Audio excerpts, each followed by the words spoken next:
All right, we are live. Hi, everybody. Tonight we have a special guest, Rand Moonshadow, and he is a space super soldier who is looking for the right term for it. So we're going to be talking about alien abduction, the secret space program, the memories of the past and the present from your perspective, and then anything else that you would like to share with that. You have a lot to talk about and everything too. So I just wanted to give you the floor if you'll introduce yourself, and so the audience will. So my audience on my channel and everything, you have your own YouTube channel as well. So if you'll kind of give yourself an introduction and everything too. Thank you for Yeah, being on here. yeah, you're Hmm. welcome. Thanks for providing the space. Hi, everyone. My name is Randy, and I'm here just to share more about a lot of the memories that I've had come back over the last couple of years from the time over many long periods of time being in space with the secret space program, um, being a my lab abductee, and talking about some of my memories of the different places in Mars. The One of my biggest intentions is just like to provide a data set for other people to hear. And if you have memories from these places as well, it may help unlock things, hopefully for the better, and helps you gain a sense of confidence that like all this stuff happened, especially like, with all that we're up against. And a lot of people seek to discredit that anything like this is possible, while at the same time on Earth we're we're pushing for disclosure. So we're not kept in this prison of consciousness, which we've all been born into on this Earth. So, yep, I'm happy to be here, and maybe I can just talk about some of my or maybe my early memories as like a my lab abductee, and how I kind of think I got brought into, let's say, like the program. Hmm. So subjectively, as far as I understand it, that early, maybe around 1960 or a bit after World War II, especially after the Germans went off world and allied with negative ETs. I use the common term the Draco. It may not be exactly their name. Um, but there was this aspect of the U.S. Capitol flyover. And this is where um, the Germans who exiled to South America, Antarctica, and begin to go off world, first to the moon and next to Mars, that they use some of this technology that they one put together by their own experimentation, but then was went in alliance with the Dracos because the Germans didn't have access, quote unquote, rights to the moon. So it's kind of a partnership. And they use that technology after an Operation High Jump with Admiral Byrd, and that coming to in that operation, Admiral Byrd reportedly he took a fleet down to Antarctica to survey the possibility that Germans exiled down there, and they ended up encountering strange craft that ended up really doing a lot of damage to their fleet. And soon after that, the Washington, D.C. flyover occurred. And rumor has it that there was an agreement between the United States government and the Nazi off world Germans, pretty much saying, like, the United States, essentially, the Allies lost the war, even though it looks like they won the war. Um, and part of that agreement was like on Earth, we don't have a lot of advanced technology. So the Dracos are like, well, what do we get? And Hmm. what they want and what happened is humans were the trade item. Um, the Germans were used as a type of um, a conscript army, and they were looking for The Germans are mainly looking for people with either genetic memory, and the Dracos as well, or spiritual history to become parts of this program to help assist them.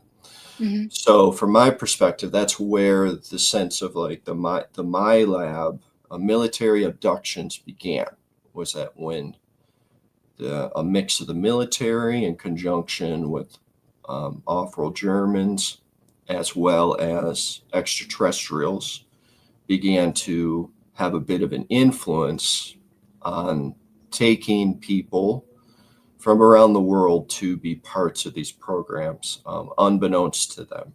Mm-hmm. So the Draco wanted people with, their request was people with special talents or gifts or however. They wanted that genetic lineage. Yeah, it was, because if the interesting thing about America is that because so many people traveled to America from all over the world to live here, and from a evolutionary biology perspective, the concept that the most daring, maybe intelligent or courageous of a collective subgroup would migrate first. So in a lot of regards, the simple existence of the United of America, I guess, is becoming a colonized nation, had it attracted a lot of genetic stock that was a little bit more hardy. So in like something that kind of supports that idea, and I've said it before on other shows, but I think the guy's author is David Paulides. Oh, His yeah. last name's hard to pronounce, but he did like the 411 missing people in the national parks. And if you listen to his work, he's very rational, logical, like matter of fact, scientific approach. He would never even take the time to have a conversation with people like us. But he said that when in his research of looking at a possibility of people going missing due to contact, a lot of these people tended to be intelligent scientists, medical doctors. Many of them were Caucasian. And some of these people came back with reports of being taken off world and then being brought back. Some people right out disappeared. Oh. So that's kind of like a tangential proof of like some of that things happening. And then if we go on to so if it is this aspect of My Lab military abduction, we look at the amount of people that have been in the talented and gifted program as a child. I never was. Yeah, because I wasn't. I grew up in kind of like a parochial school till 8th grade. And then even the high school I went to, I don't think they had that specific program. But I've talked to many people, I don't know, 3 people off the top of my head that I can think of that are like, yeah, I was part of that program. And these are the things we did. We had this mock United Nations thing that we did. We would all pretend that we were a different country, and we would have this like get together conference and talk about things. And that United Nations formation was actually an overlay from World War II in a response of like essentially, if you look at the history of the UN, I don't know exactly, but if I'm not mistaken, that it was actually designed by people who were Germans. And we're part of the Nazi Party. So the United Nations, in a way, is an arm of the Nazi government in a different form, under a different light, with new names, with new perceptions of values, but the same mentality of a unified fascism is still current. Yeah. So with the talented and gifted program, because I know a lot of people talk about being in that, but I just remember that I didn't like school at all, and I was really shy. all throughout school, I was very shy and I didn't make a whole lot of friends. And I even was held back in the second grade, so, and I can't, I have kind of erased memories almost. I don't remember the second grade that was before of why I was even held back too, kind of erased. I can't recall where I was either. I, Hmm. like this, I think it was like in the city, Midwest city or something, but that's kind of messed up right there, my memory. Have you always been in the Midwest? I've always lived in Oklahoma. And then only Okay. for a couple of years, we moved to Georgia when I was around 11 years old. And there, so there it was more, I recall a lot of stuff there and when I was 11 or so. But before, like that second grade and being held back in the second grade, that that whole time, I don't know. I think it was just because of my age. So I would be the same age as the rest of the class, or Hmm. I don't remember why. I didn't like school though at all. And I don't remember really ever, like, I know I wasn't in any kind of advanced classes at all. But I do remember those headphones. You know how they have the headphones at the library and Yeah. doing different hearing tests, the beeping. I remember having that. And but then I seen something on TikTok where they gave the kids that pink pill, the looked like Pepto-Bismol dissolving pill, and how it makes your teeth turn, like if you have cavities or something, then it makes your teeth. But they said that that's memory eraser stuff in there. But I remember Yeah. taking that. Yeah, that's a good point because when I remember when I was young, I got a lot of fluoride too. It was Mhm. like this era where the dentists were giving kids so much fluoride, and I think it's an indisputable fact now that fluoride greatly like calcifies our pineal gland, Mhm. and it blocks our ability to connect with our psychic powers.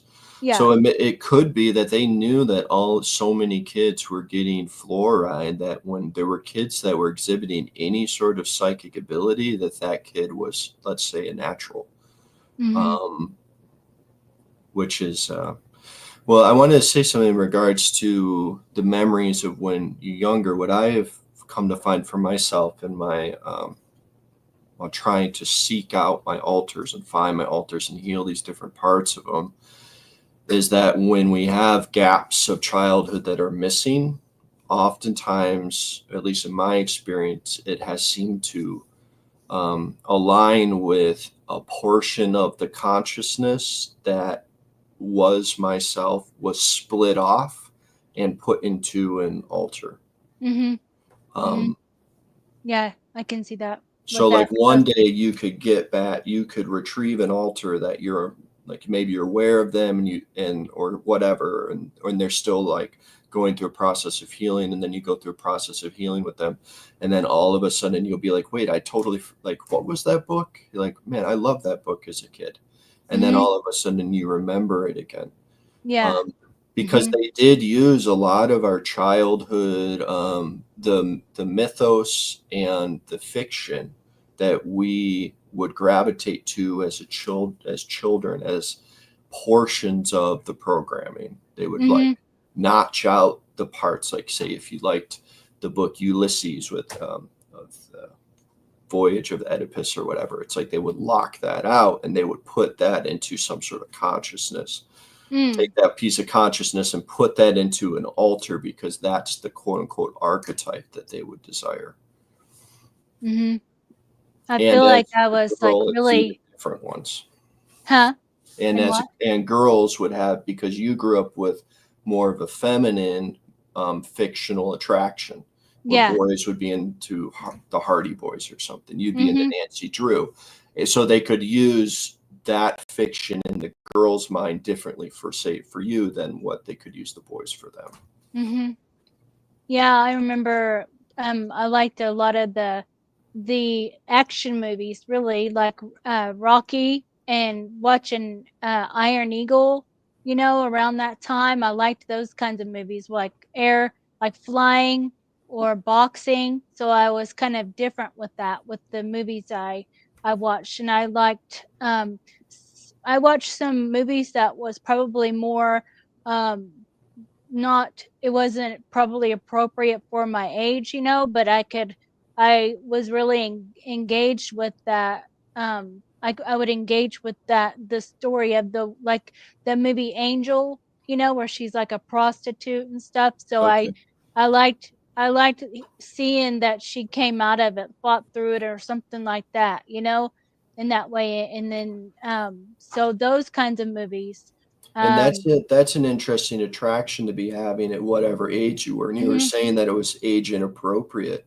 yeah. So because they would time loop us, you very well were living as that woman at that time, Mhm. at the same time, or maybe even a little before you were as that little girl.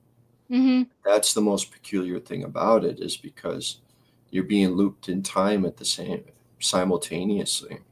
Yeah, and I always liked I was a loner too a lot, so I could have been taken at any time and then my mind erased and then put right back, So I would play in my room all the time with the door closed and play with my Barbies and stuff and or go outside and just ride my bicycle for all the time. I was always riding my bicycle all around the whole neighbor and sometimes by myself and I would just use my imagination a lot, with or if I came in and watched a movie, it would be something like that. Did you, as a child, did you have imaginary friends? Mm, it was more like I could pretend with the dolls, with the Barbies, and then Hmm. I pretended with my Barbies a lot. Mhm. Hmm. Mhm. Yeah, a lot of a, s- a psychologist teacher that I had like years ago, she was saying that like for kids, the best way for them to communicate the things that happened to them was actually through like using the figurines and mock setup, like with a bunch of toys, because they don't even have the words like adults have to Mhm. explain things. Yeah. Like, how do you explain that you were raped as a child? You don't even have the word set to Yeah. Mhm. explain things like that. Yeah. Mhm. Yep. Those movies I was and those movies like Savage Streets, with Linda Blair, those kinds of movies that were not appropriate, but they didn't seem to do like I could follow along with it, I was more mature, I guess, to be able to then I would watch cartoons and stuff too, but I like those kinds of movies more, Mhm. and Well, the yeah, it air shows.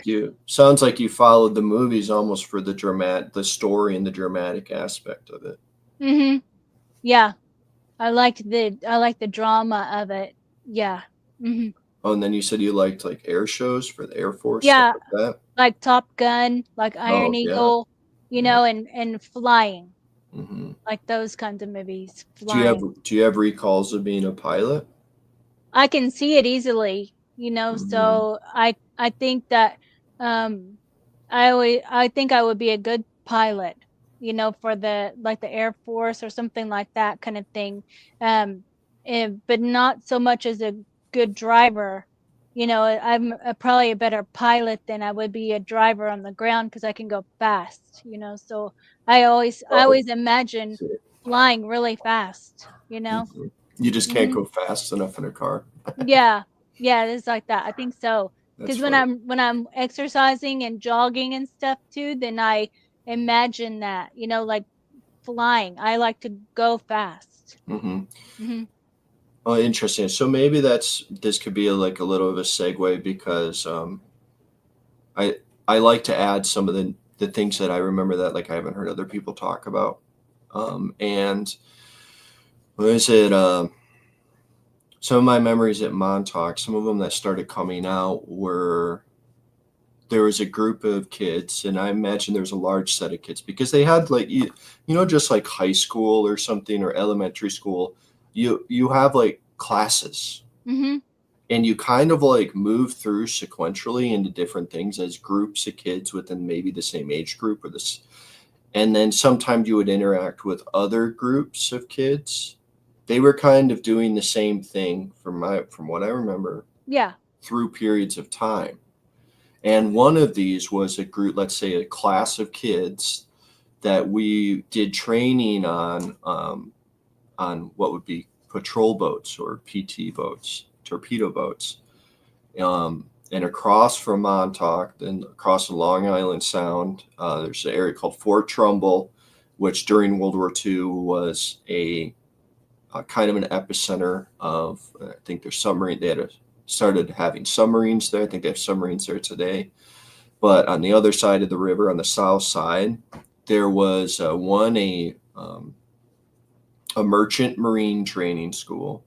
And secondarily, they had a large fleet of patrol boats that they were using in World War II to survey all the Long Island Sound for German submarines.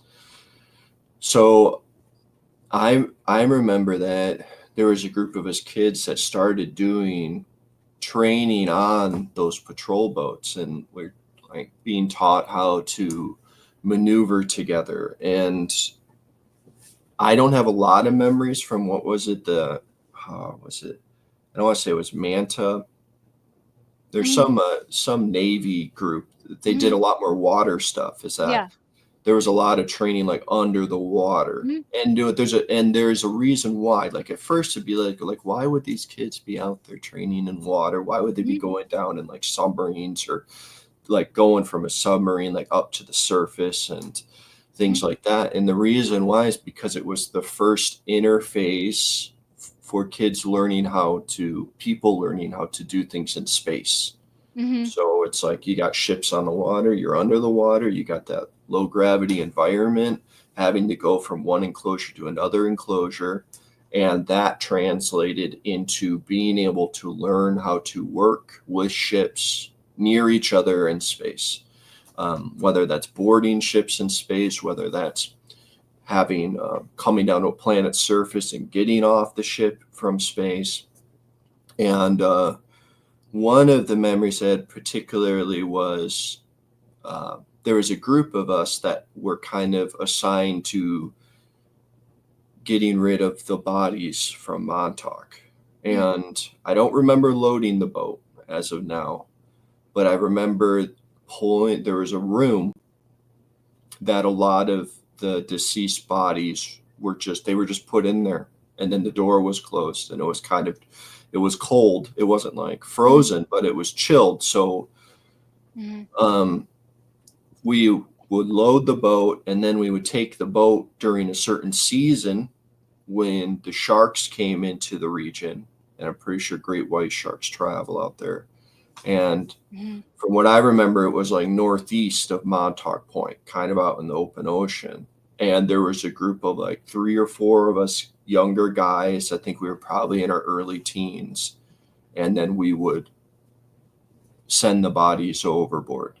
And the one thing that I really remember from that is like every time that we would do that, there was a bell that every time we sent a body over the side, we'd ring the bell twice. We'd be like, ding, ding. And it was kind of like a way to memorialize this individual.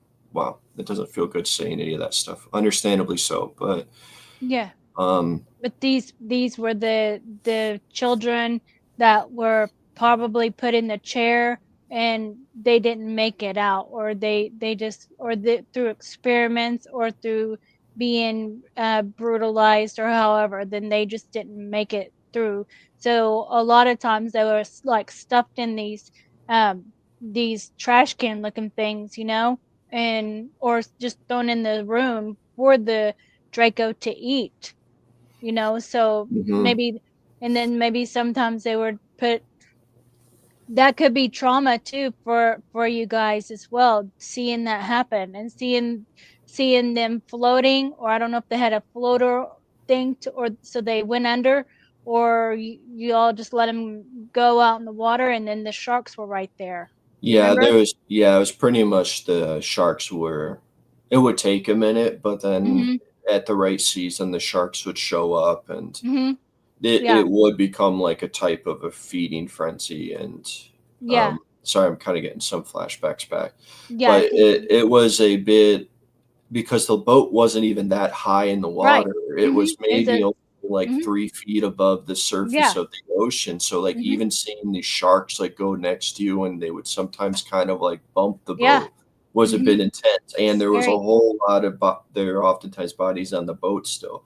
So Yep. I think there was like one time we felt like we were kind of in the middle of it, and that was kind of scary. Mhm. And I believe that after that we started like just going in a big circle. So like we were always moving, and then we would like move away from the group, from Oh, okay. where the sharks may have been like Mhm. Yeah, so at local. first you just parked the boat and then Yeah. just started dumping, and then Hmm. then too many sharks was coming around and all that, and y'all were So feeling we adapted. frightened. Yeah. Mhm. And I would So you say know that that. it was definitely a process of desensitizing us Mhm. to this, of being a person who takes care of dead bodies. Mhm. But Mhm. the smell was horrible. I don't even think I, you know, Mhm. 'Cause they wasn't all frozen in there, and then they had there was right. blood and Right. everything Yeah. too, or rotted corpse and stuff like that too. Cause no telling how long they had been before they loaded up either, so it seems like Yeah. they it seems like that was a training thing for trauma too, cause you had to, and I feel like they did that so they would see that, like, you would be next if you didn't do what you're supposed to do, like that. So and you could see the sharks, like, they would say, "I'm gonna feed you to the sharks," or something like that, you know? Hmm. Well, yeah, and Mhm, the people who were in charge there would very quickly like use something like that. They had plenty of threats, mhm. definitely. What did you at Montauk, do you wanna talk about, your experience at Montauk, like, what you were there Yeah. to do? Yeah, so my experiences at Montauk are my memories are like hit or miss here and there. I have memories of being in like a cage, and it was very cold, and we were wet a lot. Like it was damp and dark. Um, and I remember always trying to stay in the center of the cage. Um, Mhm, I have memories of being electrified. Like they would do this thing where I want to say that every kid was being cloned. This is just how I break it down. I want to say that every kid was being cloned. That some kids were, let's say, the true lost children of Montauk, where either they totally disappeared into a time portal, or they died and they were just seen as their child. So um, they were viewed as defective, right? So they really wouldn't like continue with them. But then there were other people who were they would have success with them, quote unquote success with whatever their abilities they were demonstrating. And those kids would get recloned. mhm, Um, and some of those times that they would expose us to the crazy pains of elements, so that we would exhibit the potentiality of those elements. And there's this weird thing where the consciousness, when you're too here's an example. When you hear about ghosts who die in a fire, for example, a house fire, oftentimes these ghosts exhibit aspects of pyrokinesis. mhm, So, how I see it is that a similar thing was done to this soul spirits of us kids on purpose, is that you would be exposed to you may be drowned 100 times and brought back to life. And mhm, then all of a sudden, for some reason, you start breathing underwater. This is the extremes that they were pushing people through. And this is what Mengele was doing even in Germany, with like putting people into hypothermia, like to mhm, actually study what would be the effects on the body. So it's not like that there wasn't a history of this sort of experimentation. And one mhm, of those, for example, I have memories of being electrocuted to the extreme. mhm, Um, and in their mind, I think this was they were trying to tap into a more expansive level. They were trying to develop a consciousness or a body that can exhibit channeling of real energy more. Hmm. Yeah, I can see that. Like, do you remember if they used like a stick, like a prod stick that had the electroshock thing, Yeah, like a cattle too? prod. Yeah. Hmm. But it was really like it really popped like that too, and it was more powerful too, because I can see like you on the floor, and then you Mm. just, then you're passed out, from the pain. And then I think they would probably throw you in your cage or something like that with just like your underwear on or something. And then you'd wake up and you had like probably throw up on you or something, or, however you was dirty. And then they would get you out, like you're kind of out of it and everything too. But then they just pull you out and do more stuff, too, over and over. Like they just continue on, like, until, um, I think they do it to a certain point, and then they would see, or they would know once you've reached this point of, maybe it's separating into another altar too, or creating this altar that's more psionic, or because I can see you taking a lot of electricity, almost like lightning, like they're electric shocking you with lightning almost, and you're convulsing like that. And then, but then it's like you take it in, and you can be that, they're wanting, I guess, for you to be able to project it out, so you're not, like, it doesn't even affect you anymore. And then you can always, and then you can just look like your arms are up here, and then you just can, like, it's a complete different altar. So, and then you can project that or something, because you don't even feel it now. When they're doing it, you're not even affected by it, so. And then you're just looking at them, and you look real scary, like you've switched, so yeah. Mhm. Yeah, I did have recalls of being put in a chair, like in a chair. I wouldn't say the chair, but in a chair like that, more of like a just a reclined table. And then there was like this array that would come down over the top of the body. If you're like lying on your back, it would come down over the top of the body, Mhm. and then it would electrocute us across the body. Mhm. And I have memories of having that happen with someone next to me. So because they Okay. were always, it wasn't always, this is another important piece, is that the trauma was not always singular. Oftentimes there was the trauma bonding. Mhm. So they would be doing the same things to the same person, or two different people at the same time, or they would be having the people do it to each other. And this would create the dynamics that they would be able to utilize the altars to control others.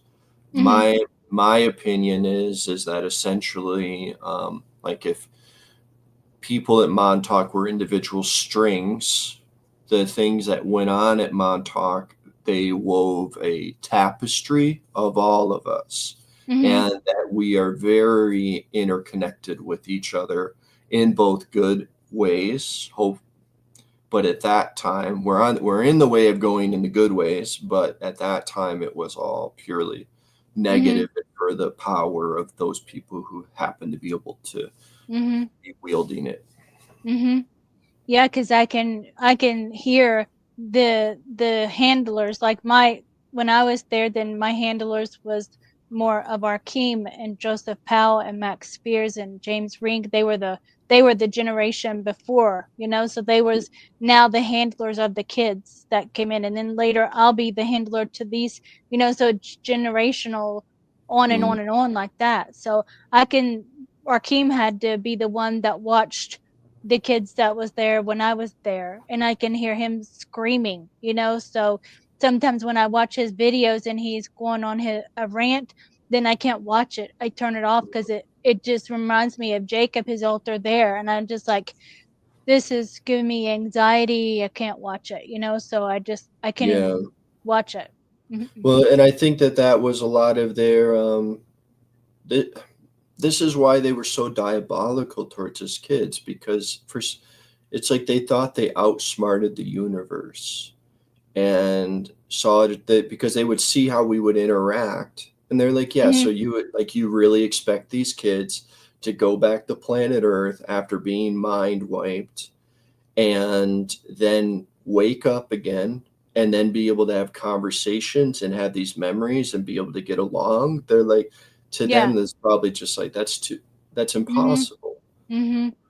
Yeah, I know I get along with the kids that was in my generation here as kids, but the handlers, I can I've had, I can tell that when certain things bother me, it's more of a program thing, I think so, Hmm. so mhm. And I think that's like, at least on a process of trying to undo all those, like, if we're all interwoven like that against our will, is that if we have memories about a person that are negative, I think it's important to let that person know, including me, like, because one, I can apologize, make amends, but Yeah. then additionally, because then that person is able to see, like, hey, like, wow, I was this really bad person doing this thing, and then we can internally reconcile, Mm. so we can heal too, because Mhm. that's our shadow, because the shadow is what they use. Yeah. That Mhm. is what they trigger, because it's unconscious to us.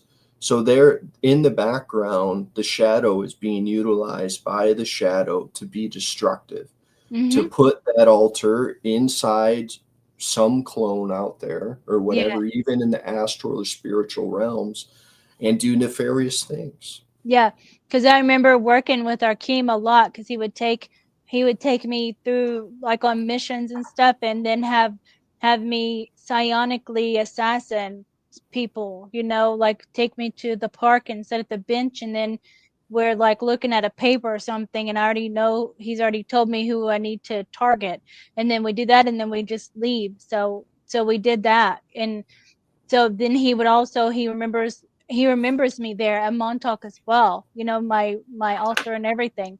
And then he remembered putting me into a portal, and like it was like in Antarctica or North Pole or someplace cold, and just shut the portal, and then just left me there, so I don't know how I got back, or if I just died there and then I Yeah, just you may had have a just flown. froze and home Hmm. back. Yeah. So I didn't recall that, but I remember him a lot there at Montauk because he was the main handler most of the time. That did had to give us our food, and he remembers calling us maggots, and he remembers being just screaming and breaking all the glass, the windows and stuff, or it would also throw off a time too. So they always had to keep him calm. But we would serve him, all the of us kids would serve him his food, and then he would get so he you had to walk on eggshells, just to give him his food. And we was also scared of him because he would freak, and we would all just feel it, and if like giving him his straw or something, and he drops it, then he would throw everything, so it's just explosive with that. And so that I remember a lot, so. Yeah, he is very gifted. And I think we all have our horror, maybe I call him our horror handler. There's definitely people in the community that I remember that, man, they really did me bad. And and after maybe this section, we talk about a place where, like, I could have very well been doing people really bad too.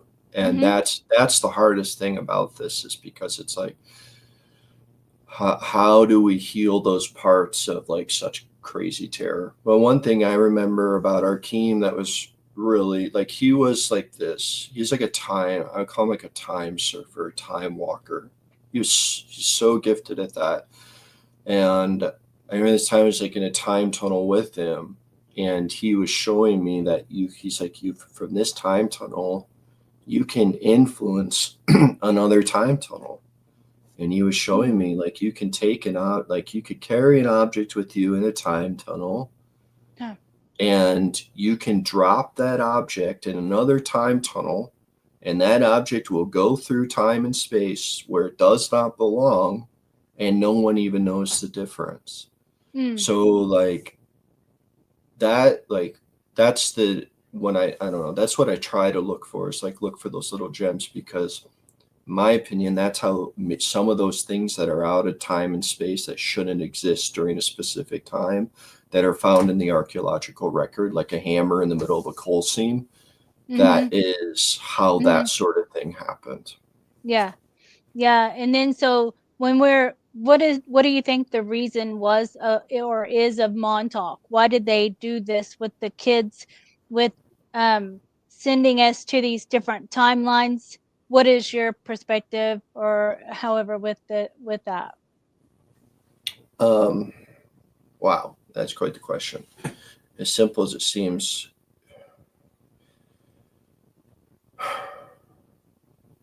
I think that it started, well, no. I think Aquino was one of the minds behind this, and he, from what I remember of Aquino, he had a type of mind that you don't want to understand. You don't want to try to understand it. And maybe that was a bit of a catalyst. But before that, like there were processes to get to Montauk actually being able to exist, because at first they didn't know that you could make Manchurian candidates or mind program people to do things, or even the aspect of altars. If you look in the old records, is that at least from in the Bible, they talk about like there's that part where like not having your children pass over the fire. It had something to do with like Baal. And I think that is like a demonstration of some of the beginning, like archaic consciousnesses recognizing that there is this aspect of fragmenting a consciousness and creating altars. And also a lot of, if I'm not mistaken, the native tradition cultures had the medicine man pretty much have taught the West how to do soul retrievals. So it's like within the consciousness of humanity, there has been this understanding that like parts of us can be broken. But I think what happened is then maybe through MK Ultra, maybe through some of the early experiments of the different Nazis and Germans and the input of the Dracos, that people began to recognize that this idea of the altars could be weaponized. And once the United States got their hands on time travel technology that appeared to become as a result of the experimentation of pursuing science, of this chair that reportedly came out of a fallen spacecraft or shot down spacecraft or something, then it became the science experiment. But the people that were in charge of it were already had this malevolent mind, and like the Preston Nichols, that to them it's like science at any cost. Like what Montauk was science at any cost. And when they did that, they began to see that they were gods, and they were using the laws of this universe as expressed through the consciousness of children to play God, to be God. And when they found out that you can put an altar into a clone, when you die, you can rehome into a clone. They're like, hey, like we are gods. We can never die. We can be immortal, and we can control all these consciousnesses from all times and space, and we can maintain our memories and all these things. So it just went straight to their heads. It went straight to their egos and brought out the very worst of all of us. Brought out the worst of them and us. And what do you remember with Aquino? Do you remember before Montauk, anything with that, with him having us in the Project Ibis? I'm going to say no. Personally, I'm going to say no on that because I haven't retrieved a lot of memories from that specifically. I do have memories because this is what happens is that if we have past lives and we have been part of the consciousnesses of other beings in the historical record, it ends up becoming really tricky to discern. Maybe someone can help me understand how, but so far it's tricky to discern. It's like, all right, when was I this person in this past life? And when was I sent back in time to play a role as a person in this past life? And that's what Project Ibis appears to be. It appears to be this like, all right, we are going to take advanced technology. We're going to make these clone alters. We're going to make them taller. We're going to give them superpowers of some sort or help them develop superpowers. And then we're going to send them back in time and have them act as if they're gods and change the history. That's the tough thing. It's like, what's real history and what's not? It's going to take a long time to figure that out. Yeah. They would send kids. They would do there's still a lot with the kids too there at Ibis with Michael Aquino and his wife, They would do the electroshock and all of that with us, but then it's also genetic manipulation. So then you have these different abilities, and I think that they're probably maybe there was like a jump gate or so there or something like that. I don't know, but that would be a race. But I know that they were training us to do like the sex slave and stuff too at a very young age there, and send us out on honeypots, and we'd return there and were mind wiped. And they was also teaching us about remote viewing at this. It's like an underground facility that this was at. And then I came from there to Montauk. So it's like they transported some of the kids from there to Montauk because I was already split. I would see Montauk as kind of like Central Station. That's the best way to view Montauk, is that when Montauk is just a portal from one place to another. You get on the train at Ibis and you show up at Montauk, and then you get on a train to go out to Mars for Mars Defense Force. That's kind of how I view it. And especially since Montauk primarily was a time travel experiment that, like, you could, let's say if Ibis was the most advanced program that the military had, you could be in Ibis and then you could go back in time to the very beginning of Montauk and be part of the very beginning of Montauk. Yeah, time travel. Yeah, they did that because some people that were at Ibis were younger than me, like John Whitberg, and then he was way older. He wasn't even at Montauk. He'd already done Montauk, so the time travel thing. And that was the most maybe that was the trickiest thing, and maybe somewhere there is an actual record out there on a computer database that kept track of who was where at what times doing what. That would be really interesting to see. And I can't imagine any other way that they could keep those records without massive tomes. Like, they would have to have a massive record archive to be able to keep track of all that, because it's not sequential. It's variable. Yeah. And people talk about, will we get paid for all of our service? Well, how will they track that? There's no solid record of this, So I don't know how that will even work. I think it's well deserved and it'd be really nice, but at the same time, I don't know how they could ever compensate for the amount of soul damage and cost, like what it takes us how much time do we have to invest into healing ourselves, let alone all that's already been taken. It's just so massive that I don't know how anyone could stay in the black. Any nation could stay in the black. And there's Sorry, like one other thing I know in other situations where there's governments that just simply have a chronic rape abuse inside an institution, and that localized government is like, we can't even afford to deal with this little localized community that has this issue, let alone something that's so Yeah. Mhm. expansive. Yeah, and I was thinking just, you know, how would how would they those who don't have the memories, then do they not get paid? But they Right. and then, so only the people who remember get paid, but then these other people who have served just the same or even maybe their mind is just completely erased, and they don't 100%. remember, so then they don't get paid. So how do they prove that, and Yeah. how do they accept it if somebody says, "You've done all this stuff," and then they're like, then that messes up everything for their whole life, because they've heard all the stuff they never even thought of, you know. So that's how I understand with getting paid. Hmm.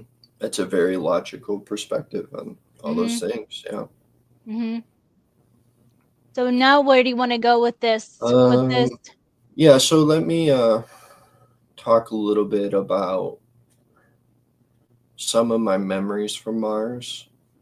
And so the fast forward so far, what I put together is I remember being sent back. And so there was a group of knocked off and trained people we were trained as, okay, yeah, we were trained as SS soldiers.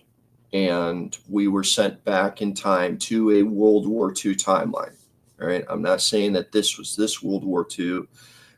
And in that timeline, we contributed to helping the Germans win that war. Okay. Pretty much how I see it is the timelines is like a river, splits, and the river comes back together in Mhm. some form or shape. There may Mhm. be only a little trickle left from this other river, but it comes into the main, whatever the timeline is you're on, and in what I would say informs it. Just like what I don't think they say with black holes, information can go through black holes, but like nothing else. It's similar in many regards. So, anyways, in that timeline, you saw that, and then after the winning of that, the Japanese one is actually, yeah, a lot of the Japanese for some reason happened to be the ones who were behind making some of the first space fleets in that timeline. Mm.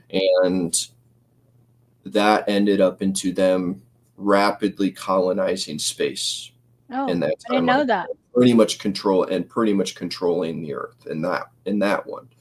Um, but I think in this timeline, we went to Mars because I have a few memories of the moon, um, going through training on the back side of the moon and the dark side of the moon, and then going to Mars and being on like what would be called like Mars. I think it was called like Mars Defense Force. Mhm.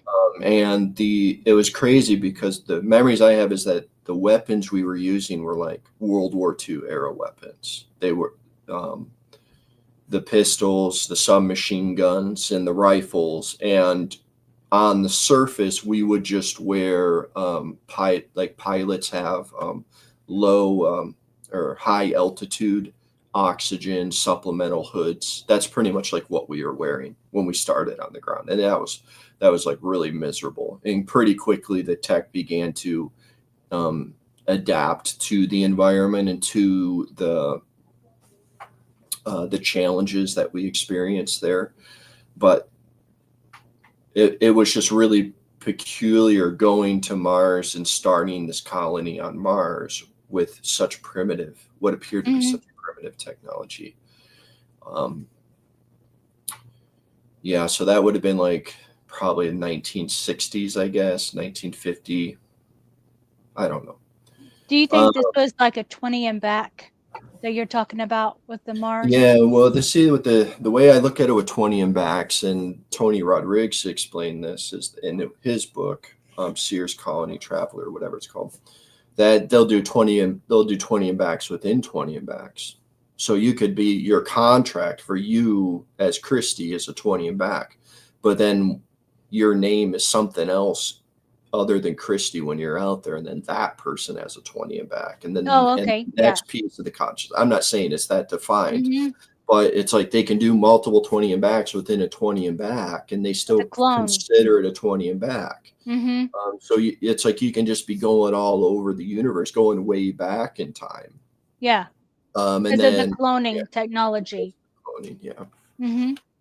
And then so you're talking about the primitive guns and stuff like that. Yeah. So at least what I remember is that we had actually a fair amount of wherewithal to. The one thing that I appreciated from that was there wasn't a lot of red tape to, is if there was a defined goal, all sort of creative capacities that you could contribute to um, obtaining that defined goal was like there was no red tape for it. And I think that kind of happens in like the survival like environment, that a lot of the middle management goes out the window. And part of that is that we were given a lot of latitude in being able to like design new technology. And I I remember being like pretty involved with like developing a lot of the different tiers of technology that were going. It's like it went from World War II flak jackets to wearing to starting to create like harder outer armor, and then that going into changing the weapon set. Like instead of low caliber weapons, we were going to much higher caliber weapons, because the main thing that we were dealing with were the insects on the planet that just had a hard exoskeleton. Mhm. And like a lot of the weapons would do hardly any damage, where it went from like, all right, let's make a clone army like you see in Star Wars with all the clone troopers. They're like, all right, let's do that. We'll clone out a group of like different consciousnesses, and there'll be this little subunit, and they'll go get slaughtered. And then that went into like, wait, they don't really operate very well together. They really are like the Star Wars stormtroopers that just seem to miss everything, because the consciousness is trying to shoot different things at the same time. And so they're like, all right, let's change it to maybe more specialized units. And then the more Mhm. specialized units came, and they started integrating the psionics. That was so like the third tier is when they started integrating the psychic soldiers and doing a lot of experimentation on, similar to what we were talking about earlier in Montauk, where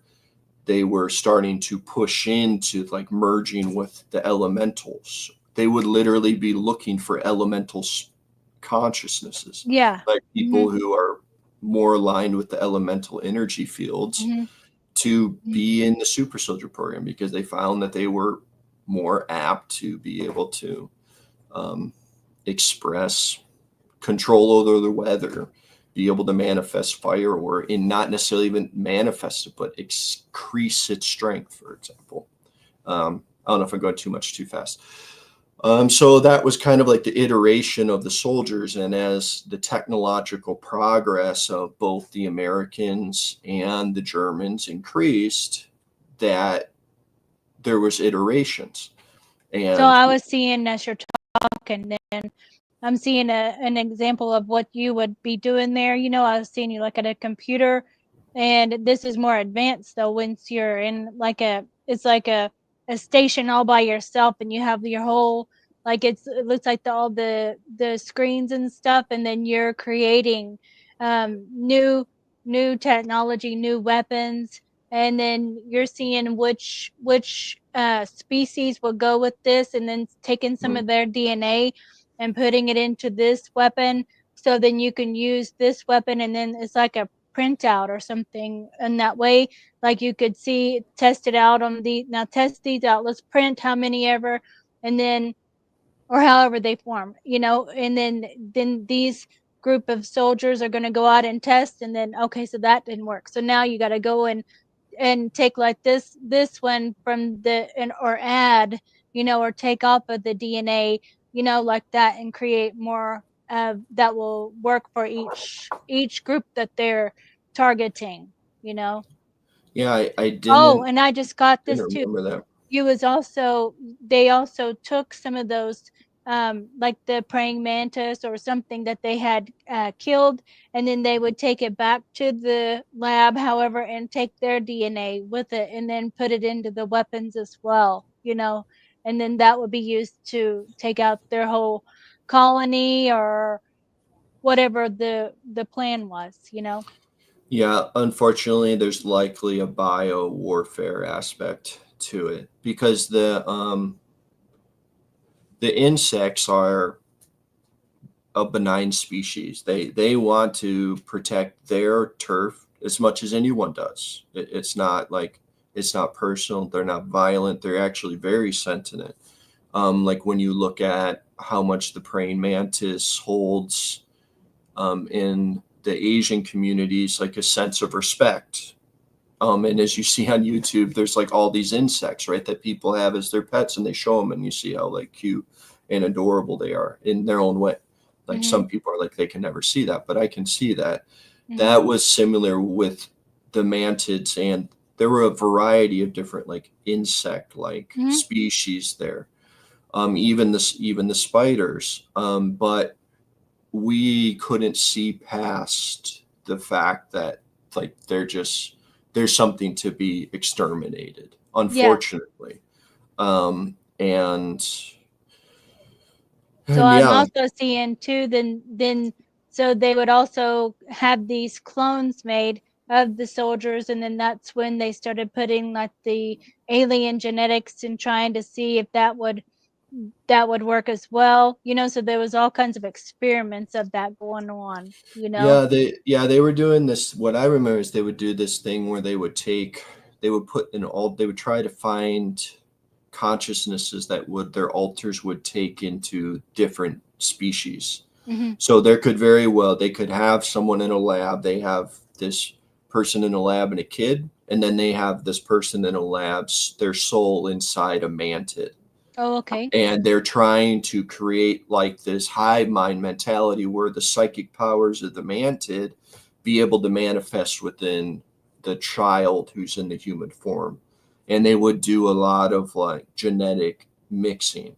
Hmm. I don't remember doing a lot of genetic experimentation. A lot of mine was the experimentation was on the nervous system. So like if there was one of the dark aspects of my memories from out there was developing weapon tech, offensive and defensive, primarily kinetic and energetic. And then the other side was maximizing psychic abilities of individuals. And a lot of that was done through understanding how the nervous system worked and how to amplify it, which would include dissection Hmm. and experimentation.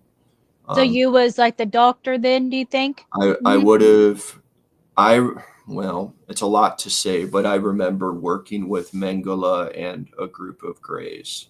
Hmm. And Hmm. we did a lot of experimentation and the bleed over. One example, some of the bleed overs in this lifetime, I studied marine biology, and a lot of marine invertebrates have some of the most basic nervous systems, the neuronet nervous systems, which translate into doing that. I was really curious about that, and then to get these memories back of doing that stuff kind of is a little disconcerting. Well, I can see you as like you're in the lab coat, and you have your clipboard, however, You and know, then you're telling them what to do in the way. So they're doing that. So you're kind of may have in been an charge of order the whole giver. thing. I may have Mhm. very well been an order giver. Yeah. Yeah, And I actually had recall of doing experimentation on one of my own altars when I look back at it. So a clone of you. that's the twisted thing about it all is you end up experimenting on yourself and you don't even know it. You mean like a clone of you? A clone of you? Yeah. Yeah. Mhm. A different though, because it could be in a different container, so you would have looked Exactly. completely different, and you know.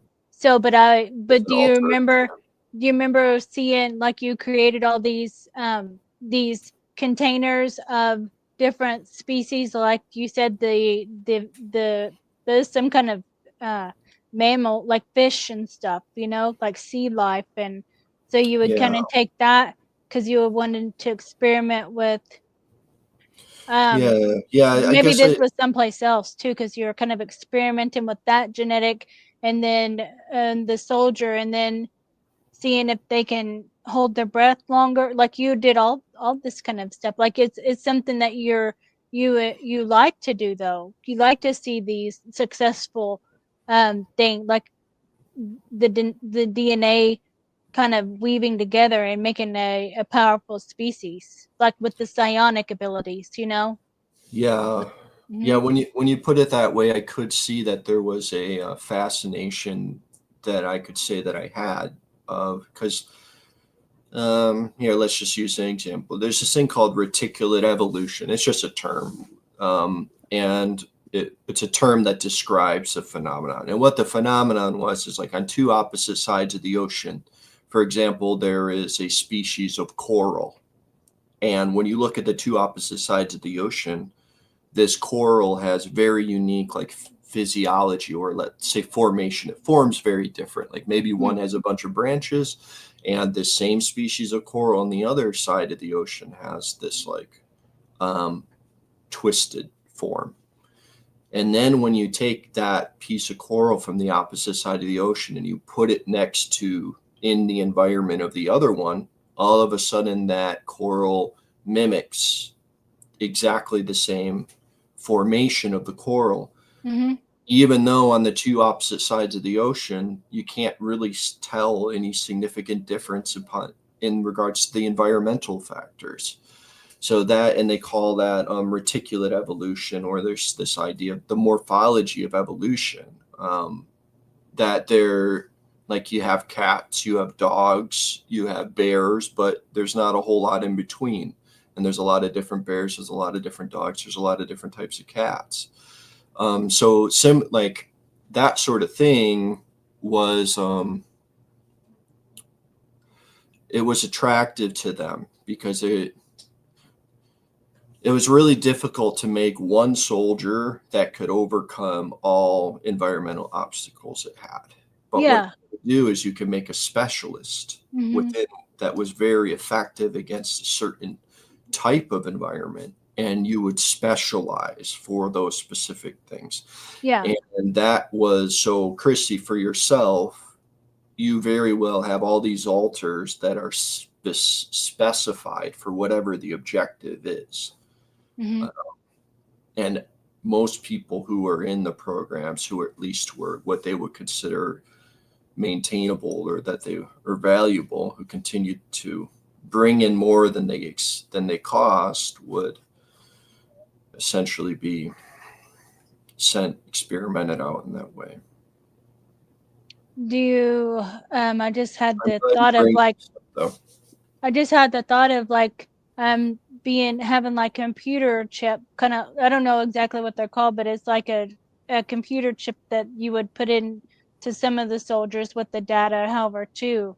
Do you remember anything with that? Like having like a circuit Yeah. board kind of thing, but it's like a slot in their neck or something. Um, as you say that, I would have to say yes, I can see that. Yeah. Hmm. And And then, that was horrible, evil stuff. yeah, because these soldiers are more like cyborg, you know, like they're kind of cyborg Hmm. super soldiers. So they're not fully, so it's probably like a clone of the human, and then half human, half AI, that kind of thing. So then they're sent out to do like a whole group of them, to attack colonies and stuff of, say, insects or spiders or however, because they would have that chip or however to program to what they had to do, with their psionic abilities and stuff too. So, and then what Yeah. would it amplify? What kind of, it just amplifies different things in the whole body, probably. Yeah, a lot of that would be So what I remember is around the 5th generation, there was, so let's say 3rd generation is when they were doing the psychological programming. That is like creating the alters and using, like, punishing people, hurting people to behave in a certain way. And then they started getting the psychic soldiers. And then I think maybe what started to happen is they realized that they were too powerful. We were becoming too powerful. And then they wanted to implement more technological controls. And that's when they started creating more cyborg soldiers, where essentially, actually Preston Nichols was involved with this, but a little bit, not to just like throw mud on him. Well, he deserves it, but not too much. At least there are other people involved, but pretty much this idea, they wanted to create a cyborg where remotely a computer could, just like you said, there's no difference between having a chip put in and having a cable, a quantum connection to a computer, and having someone at a keyboard typing in what they want to have that person do. As crazy as it sounds, the thought of me that comes to me right now is like, the first person shooter video games, it full on could be that like someone could be sitting behind a computer operating a cyborg super soldier with a mouse and a keyboard, which is I just really had a thought, disgusting to think about. like all the videos and stuff, how they probably monitor these kids, doing the video games and stuff. And I think that, what if these kids doing the video games and all this, that they're kind of keeping track of who, like the certain games and stuff, and then it's like they maybe put them through, like, back in time to test it out or something, or watching them progress, um and then cloning them or so, and then using them in these programs too, because they can see they're quick to do stuff, or process and moving and all that, so they use them in the program.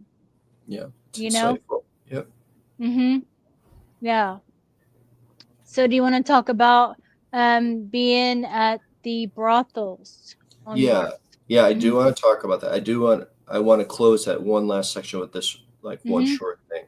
Is there was a period of time where they found, so there's something to do with a person's biology and the soul's ability to be able to resonate with it.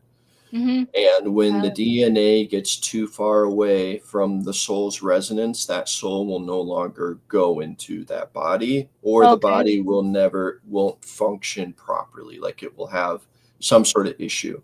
And they found that that was happening with too much of an incorporation of the technology. Okay. There were biologies that would reject the, let's say, the electronic cyborg control from an external source. And those groups of people were between like the generation of, let's say, 5 and 6, because 6 was when they really started creating like full on cyborgs where someone could be remotely controlled. And a lot of the souls who experienced that during that time, I argue, are part of who became part of Alpha Squad. Oh, okay. Is that they were they ended up becoming kind of exiled, and let's say they were considered being retired, or what is it when produce goes bad? Mhm.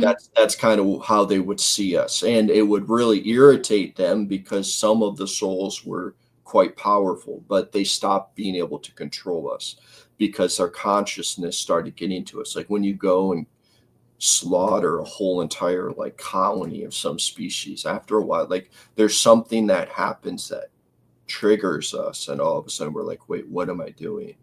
and, Oh. and they couldn't stop that breaking down of the programming. Mhm. So the Alpha Squad is what? Well, I don't want to imply I necessarily know specifically what Your Alpha Squad perspective. is compared Mhm. to other people's Mhm. descriptions, but my perspective is that Alpha Squad was essentially the super soldiers who consciousness started getting to them, who they were order takers, and they were their consciousnesses couldn't handle the orders they were being given. And instead, they're like, no more.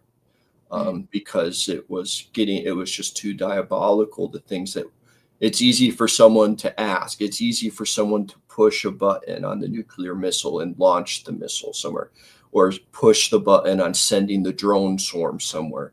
But to be the people on the ground who are experiencing that, it's a whole nother level of conscious experience. And that was starting to just take its toll. Yeah, so their mind control was breaking down. So then they were starting to realize and have kind of some kind of emotion, I guess, maybe some kind of something. Feeling emotion, feeling like maybe for the first time, like, even though I've been trained that death doesn't matter and you can just rehome somewhere, or the soul doesn't die, at the same time, why does this hurt so much? So then where did they go? Where was these Alpha Squad? Where did they go to? Okay, so I don't know exactly who started it. I have ideas of some of the people who were part of it at the beginning. And there's a lot of people out there that I don't know, right? There's a lot of people in SSP, even in the military. There's hundreds of thousands of people who have been part of this, who I simply just don't have the memories of as of yet, or whatever. But as far as I see it, is that there was a small group of people that, let's say, they had the opportunity to jump on a ship right as the door was closing and hide inside the storage unit. And they ran off, and they happened to do something to keep themselves from being tracked. And then all of a sudden they started making plans to try and break other people out, people you cared about, people who were part of your team, those you loved, rescuing family members, whatever it may be. And then after a while, it became a bit of like an underground rogue group that was trying its best to get others free. Yeah. Because did you see there's a movie where it's like it's maze runners, and then a guy sent to the place where they're being kept, and all these kids think that they have been there as mind control. They live there and have to stay there. And then there's runners that go out into the maze and try to get out and stuff, but there's like these spider beings or stingers that sting them, and then they die. And then at the end, the when they're coming back, then the thing will close up, so they have to be a fast runner. So they've been trying to get out of this maze, but when they do make it out, finally they are in a helicopter, and then they see that it was just all made up, like there's the maze here, and then there's the center here where they all lived at, and then the maze. So it was all controlled. It was all mind control. But there was one who came in, and he helped wake up everybody to get out of there, and he was like the leader. So that's kind of how the Alpha Squad, I kind of feel like that's how one of the Alpha Squad would be, Yeah, that is reflective of that. And I would go almost as far as to argue that a lot of us here who are talking now are here as a result of Alpha Squad. Instead of like, because of the Prime Directive, there's this thing where we had to come in essentially with our memories wiped. And the question was, could we end up recovering them? Yeah. It's kind of a karmic. The Prime Directive is really like a karmic thing, because like if you are accruing negative karma, it's easy to say to someone else, be like, well, you didn't follow the Prime Directive, so I have as much right to this as you do. But if you come into this karmic environment and you're like, well, I've been doing the best to abide by the Prime Directive, and then all of a sudden there's like a karmic imbalance, it pretty much just shows that like doing good there's a rock solid quality to that. I don't remember what my point was specifically, so but I do think, my suspicion is a lot of us who are trying to do disclosure, like essentially we are on let's say a volunteer mission to undo what has been done to the Mhm. whole world.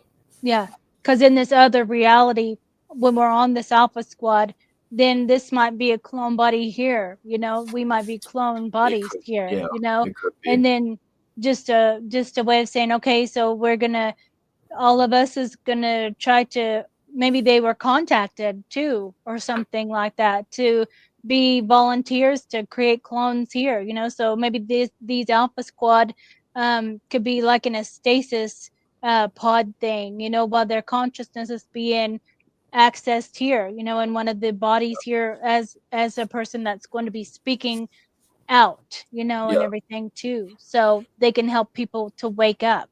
So I feel like there's a whole totally agree. bunch, and we're not all in one place either. So in case that if it was a ship and that blew up, then we wouldn't. We're all over the place, and so I think that's we can probably feel it within, the others that they some of the stuff that they say or however too, that that they're part of it, and I think the it's also those who have this specialty. I would say like some of the special abilities too that they've utilized throughout time, and then they've gotten to this point to say like, this is enough of that, like I'm doing this here, and then I'm gonna wake people up so we can all wake up and all this stop, because it's like it's so many layers of programming. But I feel like the more we all kind of wake up to, the more the Alpha Squad, or however Alpha Squads, because there's so many. I don't know the number. I don't even know if there is a number, because No, the may not, yeah. Because yeah. it was a loose ragtag group, and there was a lot of times where you would have like well, even as here, like we have our group of like people we keep close, and then there's people we keep more at a distance. Mhm. But it's like you kind of have groups of people that you work with, and I think it was the same out there. Yeah. But after a while, you just kind of started to get to know people's reputations, and essentially, it seems like that a lot of those timeline, it's almost like because a lot of these were what would appear to be in the future, Mhm. and Yeah. we would come to these, it's like we would almost come to dead ends in these timelines, or we would try to create them. See. And there was something about this period of time, Mhm. which I See was that now. born in, like right now I'm a real person, I was born in 83, that there was something about this period of time that was super important, because in some timelines the world was blown up, like Yeah. um and there was also this what appeared to be this thing far in the future, where whatever happened on earth around this period of time went really really bad. Either the earth was blown up, either there's a technological hive mind that took over, either the Dracos come and invaded and raptured people, um, and there's probably others that I have no idea about. I think Yeah. there's somewhere there was nuclear war. I said that. I think there's somewhere there was more plagues. Um, yeah, So I was seeing like that, with the looking glass. How I see that looking glass is like the big dome. And then they can kind of, it's like holographic though, that where they can kind of see what this would look like, and then that gives like an outcome of it, and then they try to just move it just this much more, and then it probably creates all these things that need to happen, or these maybe pulls certain soldiers or however that they can use, that was like the negative thing. So then we're trying to um we maybe the Alpha Squad or whoever would be in control of that on another end and be able to override that. And now we got control over it this time, and we can see the outcome that they've projected. And then so we're going in and having to fit all these consciousness into these timelines, and then for the outcome, and then pull them out and then put them back over here and then put them back up here too, because they're going to be needed up here as well. So it's kind of like a pegboard or something in a way, where these people, so to get the outcome that will be for the positive, or whatever is supposed to happen. Yeah, yeah, I agree with like how you're like kind of like demonstrating. It's like this idea is like there's a board on a wall that's like like a pin board, and Mhm. above it is like in the future, maybe the middles are present and the past is down below Mhm. it. And they are looking at where people are going all over the place. Like we could do the same thing. Like we, with a lot of our psychic abilities, we're able to look through time. Mhm. I think a lot of those our alters that were in the future did a lot of work trying to look down all these different timelines to see Yeah. what the potential is, and the Mhm. only one that really works, okay, this is why I feel like that we're here. The only one that really works is that we, as all the species, recognize that we are all one soul, and when we attack, enslave, and abuse each other, we are abusing ourselves. We may not be aware of it at that time, but unconsciously, that's what's happening. So that when we abuse children, we're also abusing ourselves, and it becomes that what the circle of abuse stops with ourselves. There's no other way to it. Um, Mhm.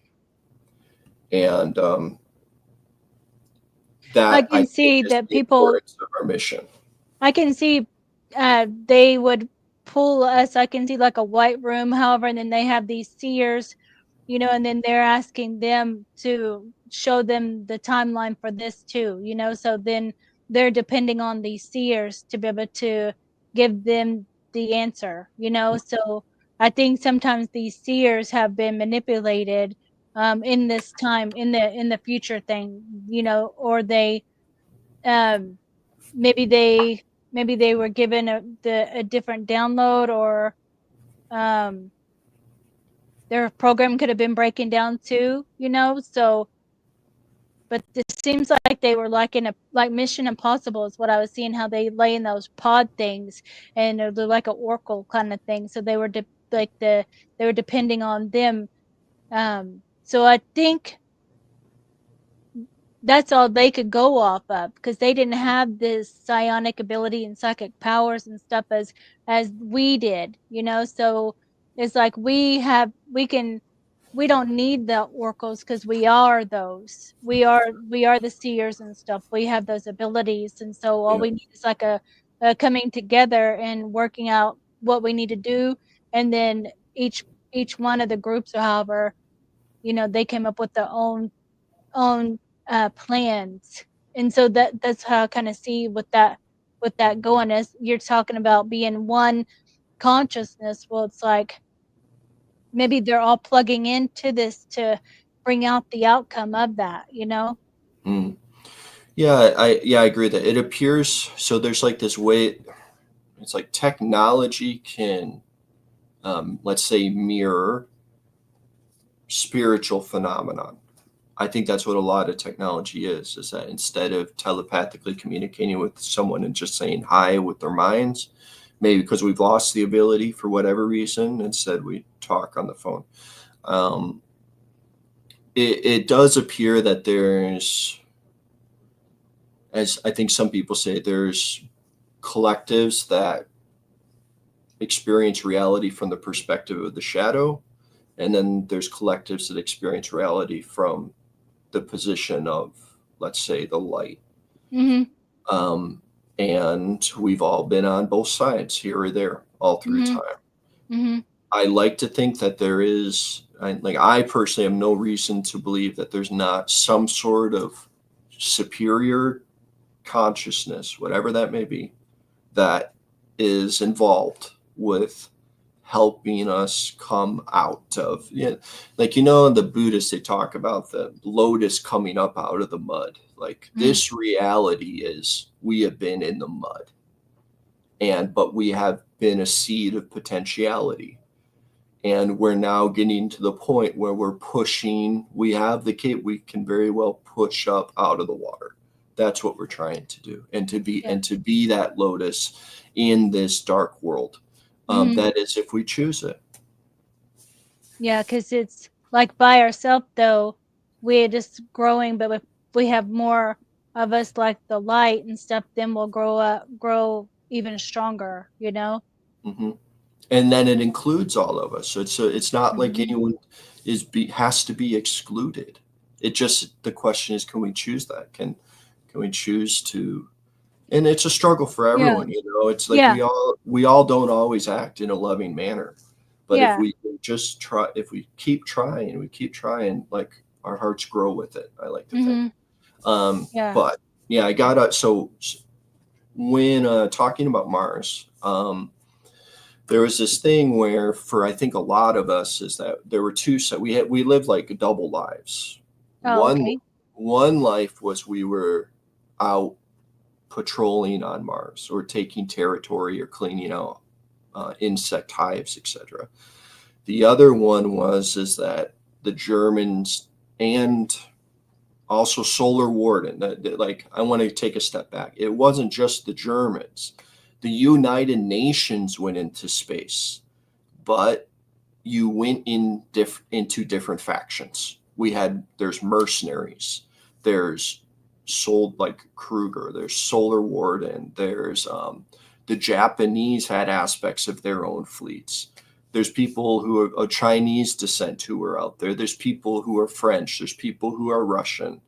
It was pretty much just this wider collective of the United Nations, but you would fall within a different subgroup, and different subgroups had more influence than others. And sometimes they would conflict, but for the most part, it was the Dracos pretty much top down, and aligned with some of the negative grays, I think, were top down, directing the current Mhm. of all these off-world humans. And there are also corporations. There's also the ICC, was it International Corporate Conglomerate, is that they were all working together mostly for selfish purposes, Mhm. but they were corralled by the superior intelligence and malevolence of the Dracos. And not all the Mm. Dracos are malevolent. Some have overcome their own negative nature, but the collective by and large still appears to be that negative. Yeah. Um, anyways, because the Dracos require some sort of payment of some sort, and the Germans needed to recirculate the money in their small closed economy on Mars, is that the troops were out a day patrolling, and they would get paid a stipend or credits. Let's just say they got credits. But then what are they going to spend that money on? How do they get that money back into their economy? Mhm. Then there was very much a brothel night scene. Oh. Mhm. So you would be out during the day patrolling, and then you would come back and you probably go to sleep, and you very well were altered out into your brothel employee Mhm. consciousness, and all of a sudden you're working in the brothel all night long, and you don't even, and then you're out patrolling the next day, and you like don't even realize that you actually work inside a brothel at the same time. So my memory is that I was kind of like let's just say a manager, a house manager for a club that had a lot of German officers. Part of it is because in that program I was like an SS officer, and a disclaimer for YouTube and all those things, like the Nazis are horrible, nasty people. They enslaved children. We were programmed, um, and they took advantage of my negative nature, and I allowed them to at the same time because I was there, so I allowed them to take advantage of it. But they were monsters, and they're monsters to all of us. So I don't espouse that ideology, nor think it's a solution to anything today. All right. Aside from that, they used me as an aspect of an officer because inside the bar there was a lot of uniformed people. So it's really difficult for just a street person or even just a manager who doesn't have some sort of rank to tell military officers on this off-world colony what they can or can't do, because they had nothing behind what they could enforce. So Mhm. I think that's part of why they used me in that capacity, was to be able to like keep things civil. That's the best way to say, if such a thing could be done there. But there was a lot of primarily girls, but there was also, unfortunately, some young boys. There weren't too many mature men who were part. I think that may have been done in somewhere else, if that was someone's pre-dereliction. But there were genetic modifications too. There were some cat girls. There were some, I think, Draco mixed girls. Trying to think. I think there were some that were kind of had blue skin. So there was a kind of a diversity, but primarily they were all enhanced to be sex workers by and large. And it seemed like people would attract like similar clientele, that people would kind of like, let's say, have their favorite, so to say. And those customers would like interact with that same person all the time. I think I haven't been like, I think I was in a club when I was like 18. I haven't been in a lot of clubs, but it seems like that's a similar dynamic that goes on clubs, even on Earth, is that you kind of like, there's a group of people that they just like, they hang out with each other and they do business together with each other, and then there'd be like others who don't like each other too. What else about that? Yeah, so really that was a way to bring money in, but also it was also an aspect of like a subtle surrogacy program. I do remember that some of the, and for trigger warning, first up, I want to say, if you do have memories of me and I was a bad person, please let me know. All right. And also, I just tried to share it so like you could feel the pain of what some of these experiences were, so you can heal too. Is that there was like an aspect of a surrogacy program where sometimes the girls would get pregnant and they would be taken for like, they would appear to disappear for like a day or two, but oftentimes they were looped and they would go and have their child. The child would be separated from them. They wouldn't even know that they even necessarily had a child, because they would come to term outside. When they found out they were pregnant, they would pretty much be taken. They would come to term in a separate wing that was like a surrogacy wing. And there were like I remember these private suites that had like these glass windows, and there's like a bed in there and a sink and all these things. And during the daytime, they could like talk to other people in there. But then once they would have the child would usually be taken away and go into the system. I don't even know where the child went. And then the girl would be returned, like would go back to work, and all her friends would just be like, oh, like you were gone for a little bit. And they're like, yeah, and then I think usually they'd be like, oh, I had to go here or had to go there. I don't know how that part, but that is, so I remember that aspect as well. But there was also a bit of like slave trade going on, because sometimes I would be sent to go and like retrieve someone. One of them was my own alter, like as weird as that sounds. So it's a female alter of mine. Like I was actually sent to go and pick her up and bring her there. So that's the tricky thing, is that, you could be on the surface as a soldier, a male soldier, during the daytime, and at nighttime you could be an alter in a female. You could have your alter in a female body, working in the brothel, like sanity. And then will you describe kind of what it looked like, the place inside? Yeah. My memories are is that it, like the inside had like your traditional kind of neon lights, like kind of dark walls with like pink or purple neon lights. Not like a lot, not tons, but a fair amount. And there was probably like two or three, I want to say about 3 large bars, just long bars where drinks were served. There was a kitchen. They would do like dinner parties, like the place could kind of be leased out. It was also, I don't know if you've ever done like working on a theater or a stage that like your sets like change to create different environments. Like that is something that I remember too, is that the place was designed where it could be like reconfigured, and they would do, it wasn't just a strip club.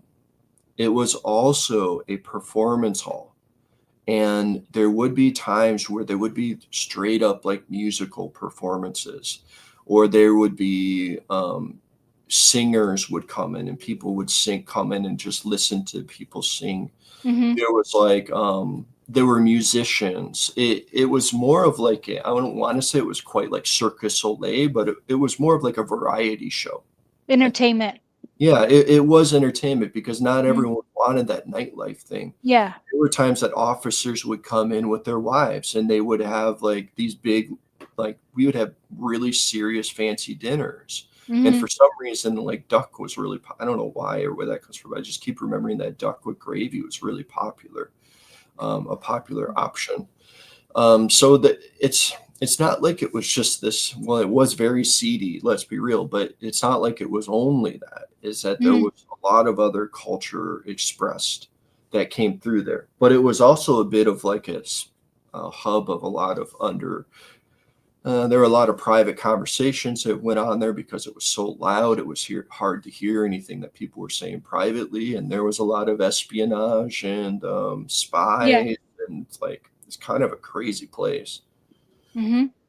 Um, Yeah, how yeah, I see it is like the Moulin Rouge, you know, how they have the stage and then that stage can change and then they'll have like sultry singers or something, you know, and then the band playing, and or the different performers. And then I can see like all the people in the round tables throughout the room and it's kind of dark, you know, on the audience and they're watching, so it's like when they can watch that happening but then they can have drinks or it can change the whole scene and can be all lit up and then it's like a banquet kind of thing to where they have their wives or business partners or something and they're all kind of conversing and it's kind of loud. There may be like instrumental music playing or something, you know, like that, like an orchestra.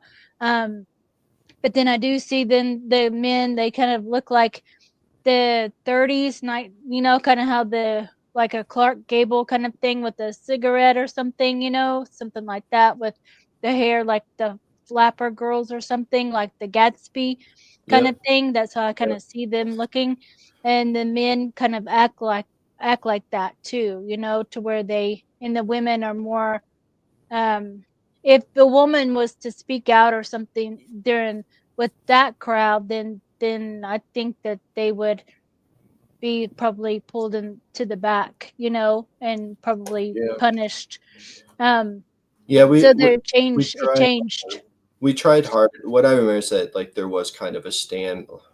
It was intended to be a respectable, a respectable place where like anyone who was, well, so yeah, it's really disgusting to say it this way, but it's like those who did not pay to abuse someone was um, like deeply punished. Like that was like zero tolerance policy for that. But it's so sadistic to say that because the truth is that people were paying to say kill someone. Like that was like part of the agreement that they would do. And like in that situation, it's like, oh, it's okay. Well, you paid for it. So it's like to me to be like there's some sort of righteous crusader is ridiculous because it was from a Mm, business perspective and a yeah. business sense, and that was the horrible part of it is that like people would pay to kill the person they were with. Hmm. Yeah. There's something like that to where they had this happening out here and then they had to excuse themselves and they'll be right back and then they went to the back to where this was happening and then they're witnessing it happening to maybe even a man or woman, whoever is like chained up to the wall, and then they have to do it like shoot or whatever, something, and then they're they're all clear, they're clear, they can be trusted or something like that, but they have to kind of do that to earn kind of a trust or something. Is that what you're seeing or talking Well, about? I can see what you're saying, and I have not had that recall before. Mhm. So like you're definitely unearthing things, which is Mhm. good. Like it's Mhm. good. Transparency is good. Yeah. So then some of the other things that I remember is that there were like these wings off the side of the stage. So as far as this is how I see it as the brothel was like in, when you go, or I don't know if you've been to Las Vegas, but I think there's the one casino like Venice or something like that. When you go in there, there's this atmospheric night and day cycle, and they paint the ceiling blue. And when you're in there, it feels like you're outside, Mm. but you're inside.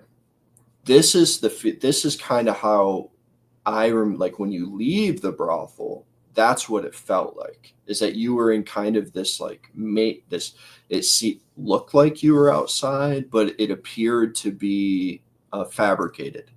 Mm. So I think a lot of this was underground because Okay. on the back side of the brothel there were corridors that went down multiple ways. One wing was where a Draco matriarch, she was kind of the one who was in charge of running the brothel.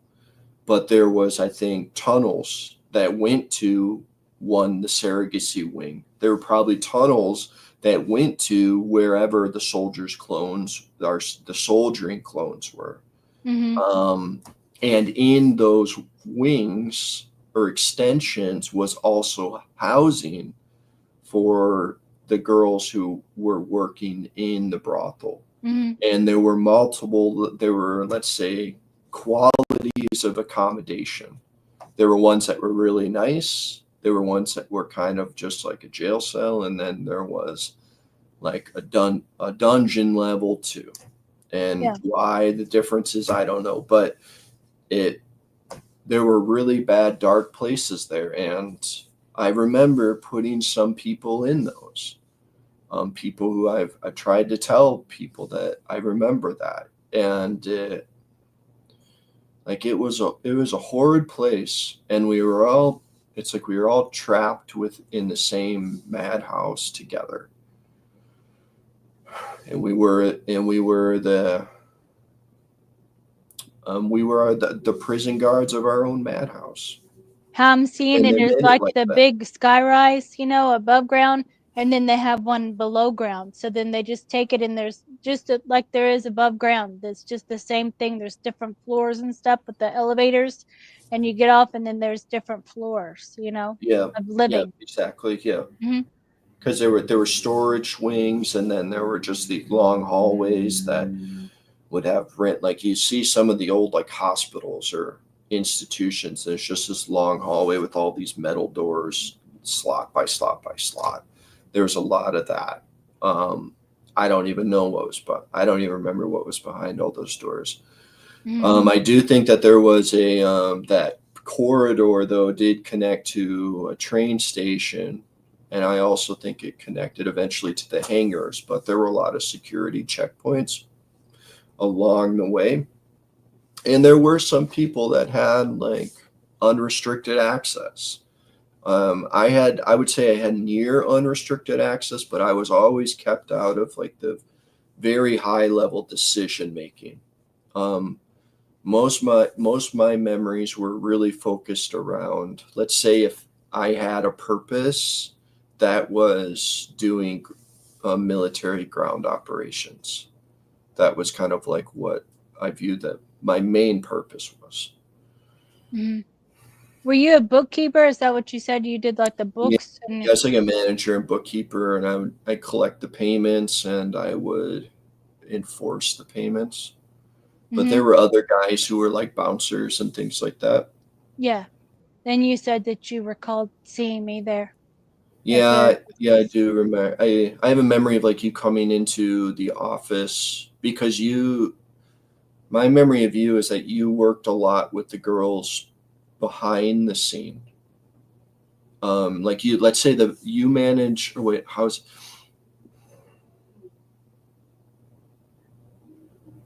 because there were a few different people I remember who did different things. Okay, so one person I remember, she taught a lot of like, say if there was going to be a play coming up or some dance recital or something, she would do a lot of the training of the dancers. Mm-hmm.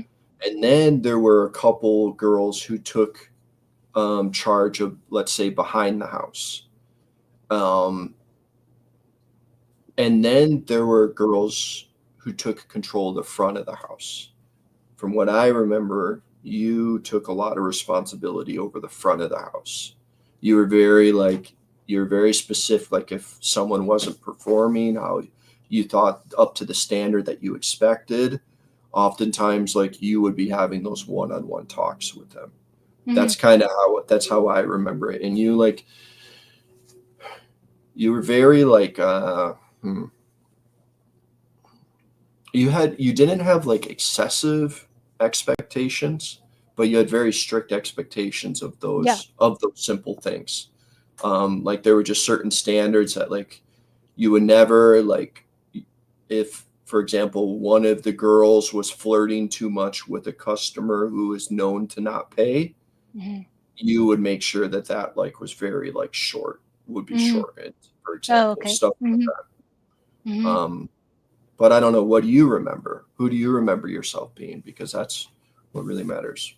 I mean, that's probably one of the clones there, but I can see her as kind of a almost more motherly to the girls in a way, in a sense, kind of motherly, but I was maybe or like the big sister or something like that. Um Hmm. and then but I see myself as like I don't know why uh but I see myself where I don't know if it's this or another clone body, but as an Asian lady, like a Chinese lady, you know? So I Hmm. don't know what that feels like it's connected with one of the brothels with the Chinese being more of a mafia in the back, but she's up here and she is also a boss of the front too. So if she's kind of controlling this whole floor, then if someone comes out and then they don't look right or whatever, like dress wise or whatever, then she's really direct and you don't like want to get in trouble by her, because she's herself is very abusive, you know, to the people, to the workers. So I see Hmm. that when you're talking about being in charge of the floor. Um, and then if there is a Chinese Draco connection with that, so because she feels Yeah. like a dragon, she feels like she's a dragon woman. When she goes back, she looks like she shapeshifts into a dragon lady, you know. So Oh, that's yeah. something that's coming up right now as you're Yeah. asking, And it you know. does seem like that there were more dragons or Dracos or some combination of them that were involved with that club. Hmm. Because I remember there was the one wing. Well, let me first address what you were saying. It's like, yeah, it very well could have been that you were multiple altars even at the same place. Yeah. My biggest recall, like if I look at who I think you were, is I remember like it's stand first off, the club was like multi-tiered for like just a good vision. But Hmm. I remember being up on like a higher tier and like you walking around down on the floor, like talking to people. That's one vision I have. But then the other Hmm. one I have is you, like I had like a small office with a desk and I had a ledger, and that was kind of like where people could find me when they needed me. And I remember that we would have a lot of conversations with you at the door, and I would be sitting in the seat or I would stand up or whatever. And we would talk a lot about what was going on in the brothel. Like you would bring me your concerns, or I would like let you know what I was. Mainly, it was like when you needed help with something, I'd be like, oh yeah, that's important that we deal with that or whatever. So that's a lot of my impression. But I could very well see that you also had an altar that was like maybe that woman was not even working as a, let's say, an escort or something, but you No, had an she wasn't. altar. Yeah. You had an altar who was, but that Yeah. woman was very attractive. Who Oh, you yeah. were, like, still were, but and that could very well explain why you were so assertive, Mhm. because you were playing the role as a very beautiful woman in an establishment where sex is being sold, while at the same time you are not for sale. Yeah.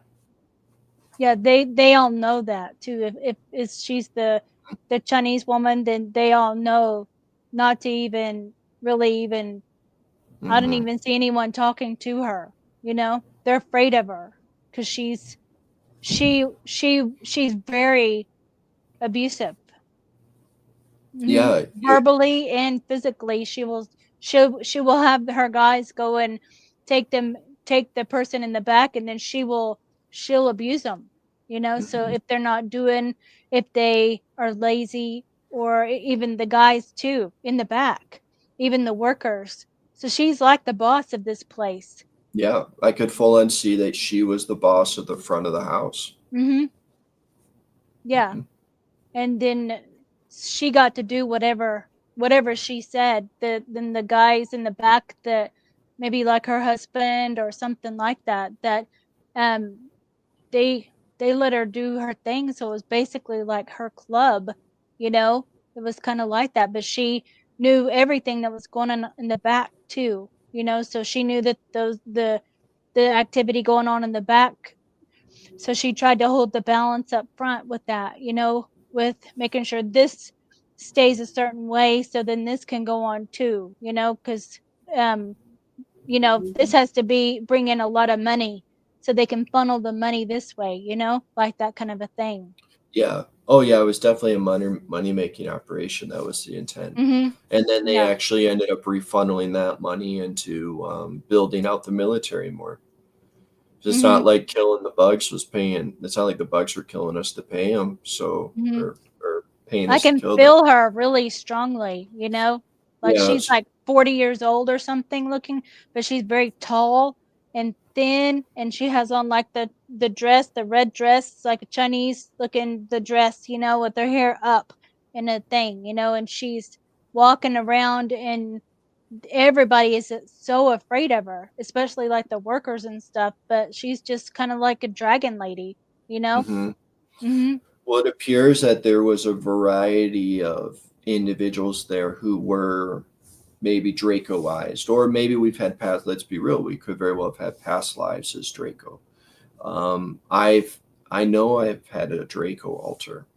Um, that's just an aspect, though. It's like a whole lot of different things. Um, but I do know for certain that there was a strong Draco influence at that place, in the wings, in the front of the house, and probably a lot of the customers as well. Um, So then this yeah. other altar that would be just the not her, not the Chinese lady, but the other one that would be walking the floor to make sure everybody is dressed the certain way, their uniforms are perfect, you know, and their hair and everything has to be perfect, you know, like that is and they won't they already know, you know, so there's no they have to pass several tests of mine before they can even go on the floor, you know, like they're probably back workers, you know, behind the scenes or something like that before they can and trained, you know, like a school or something too, before they can even go out here There to was even a try to school. make it. Oh, Yeah, okay. my altar has memories of going to a. She's taken off world, and she was there was like this Japanese geisha training school, Mhm. and Mhm. she was there for probably like a year or two Yeah. until she wasn't old enough. Let's be real, she was not old enough, but she was. trained, disciplined enough to Mhm. then complete that. Mhm. Yeah, For so there's working. definitely pre-training for probably every girl who's probably out there was pre-trained of some Mhm. sort because it Mind was you had control to be too. very disciplined. Yeah, Because because they start at a young age with that, with training them, just like the geisha, yeah, but they're not geishas, though. They're not all painted white, and right. they're made to go out and work and get money from from the soldiers or from whoever high ups is they're visiting too, because this is like a hub of places too. So this is going to be people, ETs and stuff too, of coming from different places There were that meet ET there. customers, and there were some weird ET customers Hmm. that it yeah. Yeah. So there's people who probably have memories of having sex with octopus Oh people. yeah. You had to, too, as Yeah. well. You had no choice to do that. And if they wanted to end the girl or the guy, whoever, or multiple people, then they could do that, because those them they would just be regenerated, back up. And But that's they one would of have to the pay more. They pay more for that. mhm. And that's one of the like maybe the blessings and the curses of a lot of the like humanoid like species, or let's say mammalian humanoid species, or like the Lyrans or Palladians, is that aesthetically they're more attractive than say many like a lot of other species like a slug species. um, and I don't know, good or bad, I don't know, it attracts negative attention and positive attention. Hmm. Yeah, I can see that they would have to be taken in the back, so then that's not looked at as, because, so then that whatever's going on, though, is monitored and ordered, because they would order that ahead of time too, to I need 5 girls and we're gonna be in of this party too, so then they would be in a back room, and then that would Yeah, happen. yeah, there And they were would already know what's gonna happen too, so they would already know ahead of time that is even the girls or the there was guys. yeah, that's a really unique thing that you bring up because I was connecting with my altar that was there, and maybe it was something that they were trained on, is that you would look down your timeline beforehand, and there were a couple situations where she avoided being killed because Mm. she looked down the timeline and then she ended up like hiding or something, or not showing up that, or Oh. doing something. So that very well could have been something that you all were trained to do Mhm. because they weren't, yeah, like you weren't supposed to be, you had to have an arrangement, and it was always having to have an arrangement. So when you didn't show up, did security come to your door and come and get you? And that one, I think it was like on Sarah's Colony, and I remember her. That was like that place was kind of, I don't know. It's like the poor. It was like the poor section of, Mhm. of Mhm. outer Yeah. space, Mhm. and she just ran down the streets and hid out on the streets for a day. Yeah, I can see that. That's different than this place. That's a Yeah, it complete was a different different vibe. place. Yeah. This is like the series Colony. I know I worked there too, but it is completely different, because I know that I was a worker there, and I was also like seeing the head guy, like he put me in charge of being over, like, people will, I remember Hillary Clinton being there too. She had an aspect of her that lived outside of the, like, in a mansion or some Mhm. place, there. And she would order all the new girls that came in to come to her house to have parties and stuff. And I then eventually they weren't coming remember back. that. Yeah. That because she would be, I was seeing her as like a succubus, and she likes to put the people up inside of her or something like that to eat them, I guess, maybe. But these girls weren't coming back, so then we have to make sure that there's a guard that goes with the girls, and then just kind of stands. She can do whatever she wants to, but she can't do that to them, because they have to come back. And if she did, then she would have to pay for that to happen. Um, so yeah, I've seen her before there, and and I'm not afraid of her or anything like that, like, at all. So because she's kind of I just stand kind of guard because I'm like in this other part, then in charge of the girls there too. Not really like in charge, but like a manager, to get them to this place. They have to go there, and then they're like laying in these beds, the med bed or something like that, when they come back to rid them of disease or whatever they may Mm. have, gotten in any of the places. Yeah, there was a yeah, there was at like a medical wing where they would do work. And one thing that came to my mind is like say there's a times I don't it's not like it's fun for me to say this, but say there's a time that a person paid for the contract to kill the person. Hmm. Um, they may pay say 100,000 credits, which that would have been a lot. But if they killed the person and they didn't have a contract for them, Hmm. there were some people that were there was no amount of ability to repay for that. And the memory that came from me is part of the reason for that was because sometimes there wouldn't necessarily be a clone available Hmm. for a soul to rehome into. So if someone killed that person, all of a sudden that soul was free. And then they could like it would just make things a lot more complicated. Essentially, you could have Hmm. just lost your asset. Yeah. And so that was like a little bit why there could have been such extremes between the contracts. Like, all right, so it may Yeah. you got to pay for this, or we come and kill you. Hmm. Yeah. No, they had to pay for it. Most of them paid for it. Well, some of them, I don't know how they took them out or whatever, but I don't see that part because usually from what I remember, it was just that, with being at the place and staying there. I think that was like a 20 and back of a 20 and back of something, because I remember as a worker too being there, but I look different, that I'm, as more of a working like on the as like a stripper would be or something, but there are aliens there too, and aliens that are the strippers too. So Yeah. it's kind of like it's like a hub of an entertainment place, that's kind of um like a dive or something, you would call, kind of like that, not, like the riffraff or something, so And it's not. I do think that there were likely other clubs. I haven't had a Mhm. lot Oh of yeah. memories of different places, but it's like this is just the one that I remember. And it Yeah, seems there's like we other were at clubs. the same place, but maybe at the same time, maybe not. Like very well possible Hmm. or not.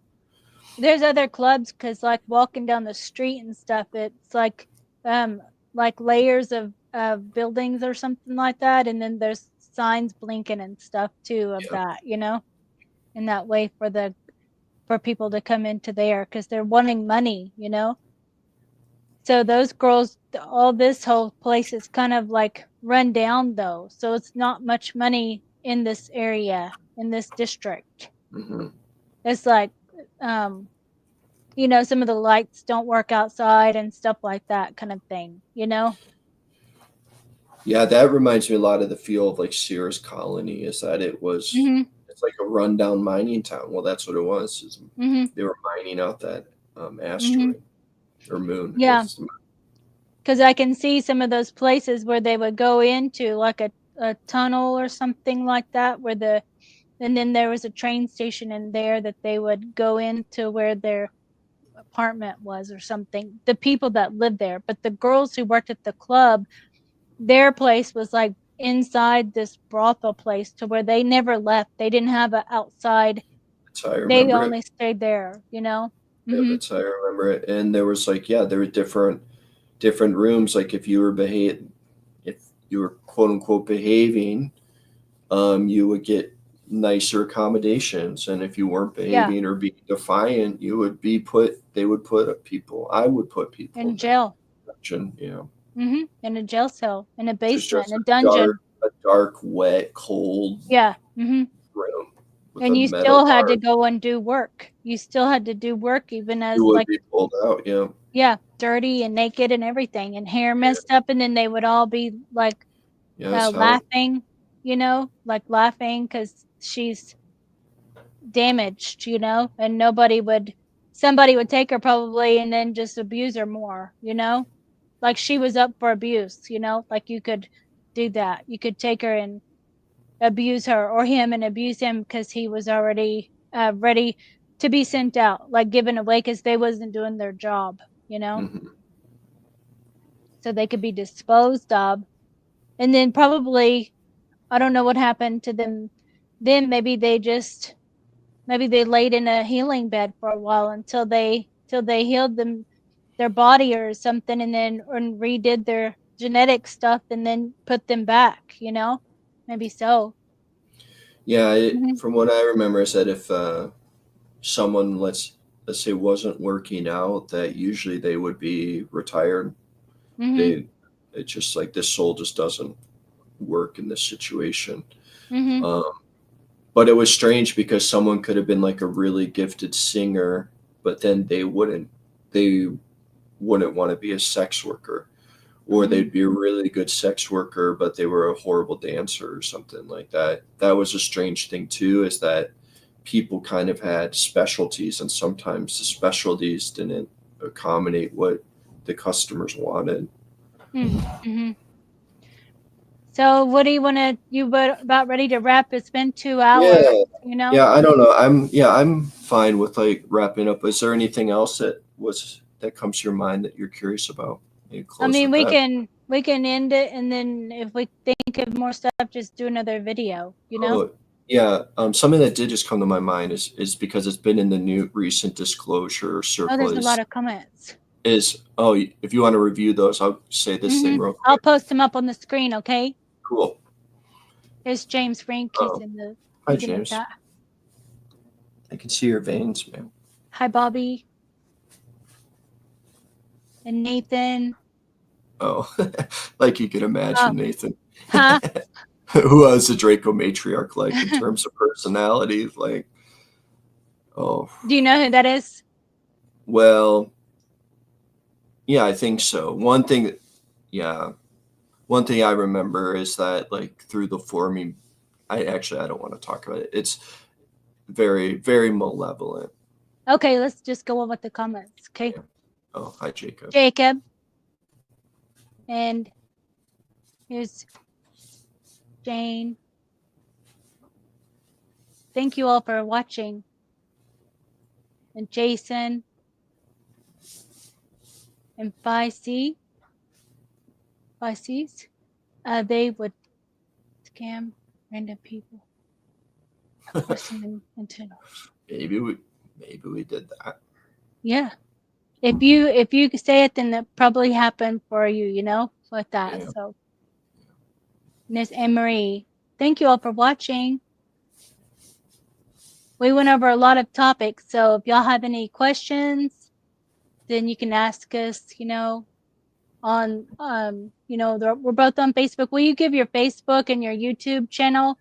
Yeah, my Facebook name is Rand Moonshadow, like it said there down there, if it shows up below my screen, and it's private, so you can just request, and I'll friend you. And then for YouTube, Randolph, Randolph, and Schreiner, Schreiner. It's my YouTube channel, and I just get on there and talk about things I remember and try to Yeah. research some things.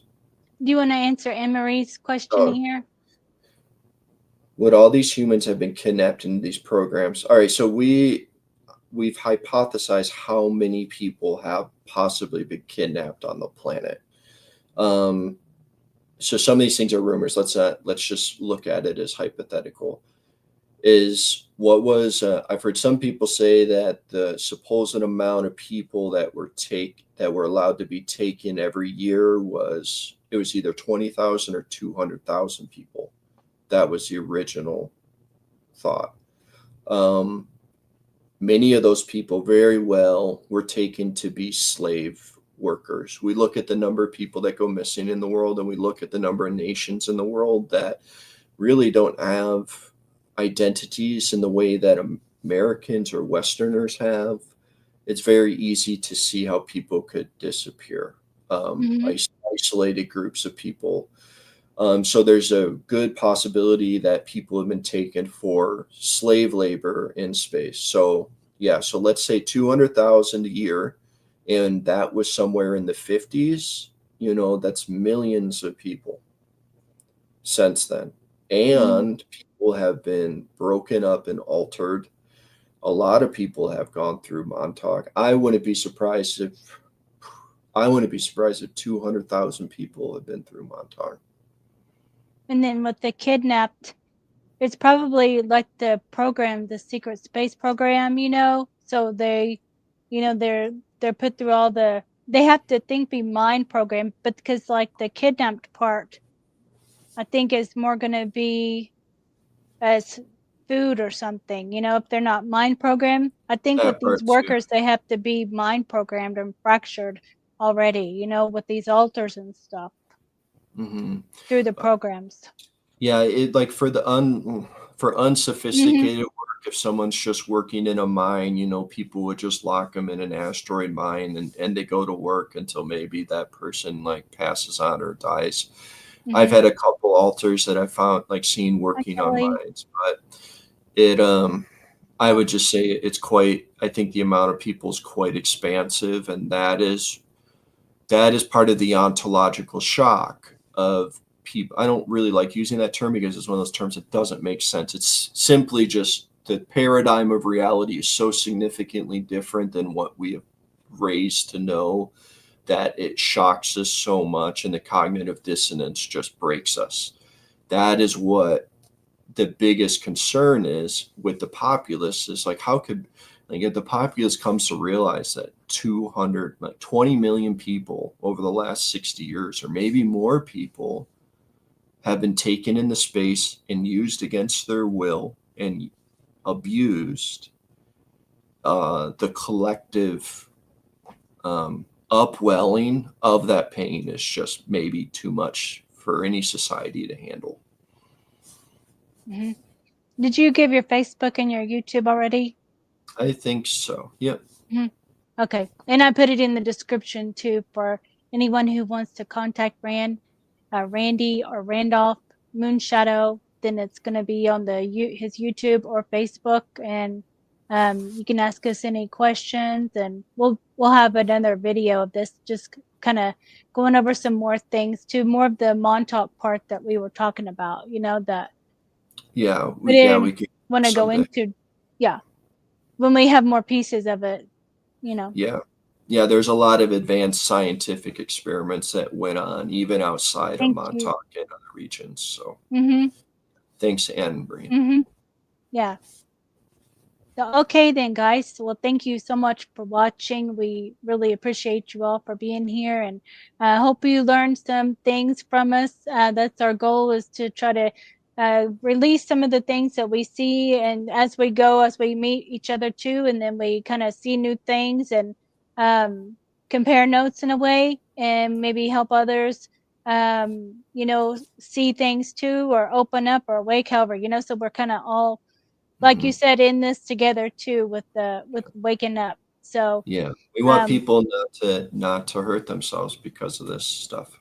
yeah, yeah, reach out, if you have any kind of questions and stuff like that too. Reach out to any of us, so um someone, you know Mhm.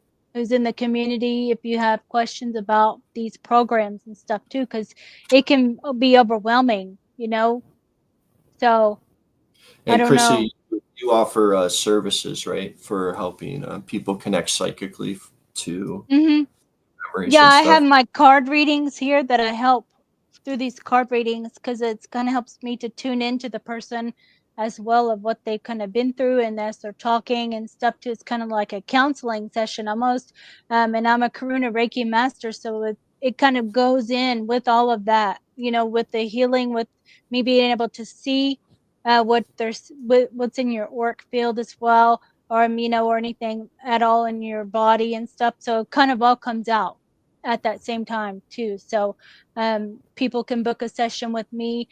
Just contact me on my YouTube, or Facebook or, I'm on those or Messenger, and we can set up a time and a date. And I just charge $44 so I can help everybody, So that's my goal, is to help more people with some of the things that they are questioning, like, did this happen? Why am I thinking this now? So yeah, there's a lot of us that can help too. So yeah. More the merrier. All right. Thank you so much for Mhm. your time, Christy, and having me Yeah. on. Thank you, Okay. everyone. Thank you, guys. Bye.